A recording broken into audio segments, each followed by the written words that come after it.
The recent leak of highly classified Pentagon documents is being labeled as a nightmare for the Five Eyes intelligence network.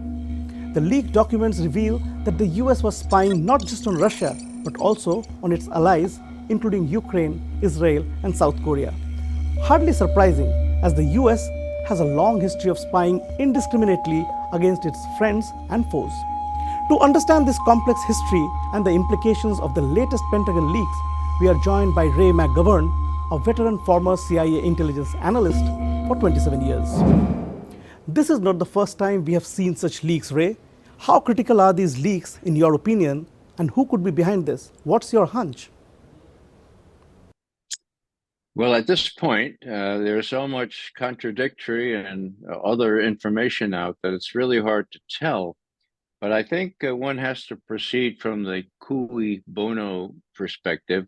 Who profits from these leaks? Two things.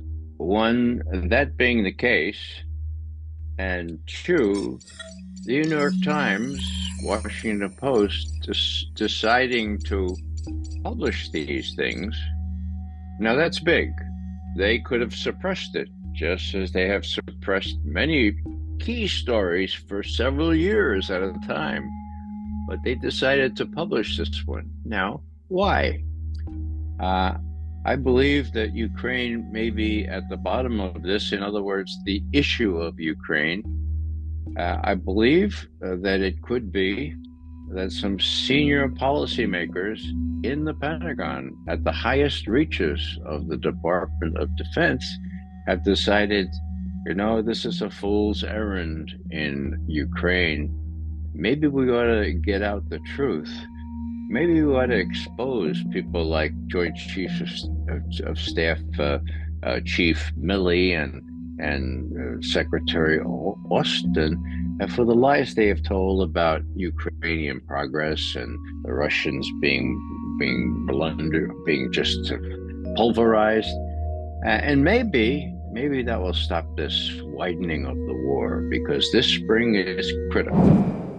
Is the US a reliable ally? Why haven't we seen any strong reactions from Ukraine, South Korea, and Israel yet?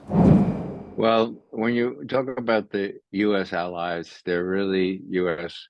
vassals. The relationship is very, very uneven. The U.S. calls the shots.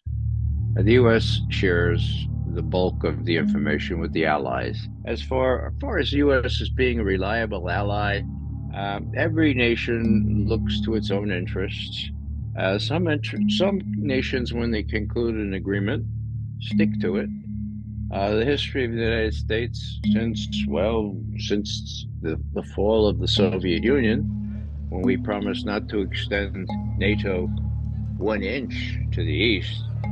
Well, there are 31 countries in NATO, and half of those were incorporated into NATO after that promise, and they're all many more miles than 1 inch to the east. So some countries make promises and then don't abide by them. The leak is being described as the nightmare for the Five Eyes intelligence network. What is the driving factor for the Five Eyes network? Well, the Five Eyes, of course, are the English-speaking people that decided after World War II that they would all share information. You got the U.S., you got the UK, you got New Zealand, you got Australia, you got Canada. Well, it is sort of a privileged group. It's sort of like one of those fraternities up at Yale University. You got to really know somebody to get in. But it's a more general, it's a wider question now. People refer to the collective West. The collective West says that Russia is isolated.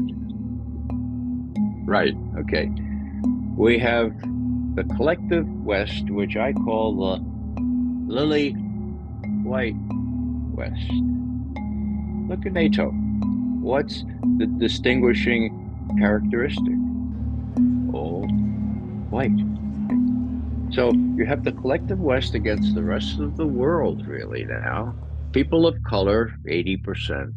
China, 1.4 billion. India, 1.5 billion, Indonesia, South Africa, Saudi Arabia, Iran, Brazil, for God's sake. So it's not really Russia that's isolated. It's the United States has isolated itself, and the Five Eyes are the epitome of that. And so this is a very unhealthy situation.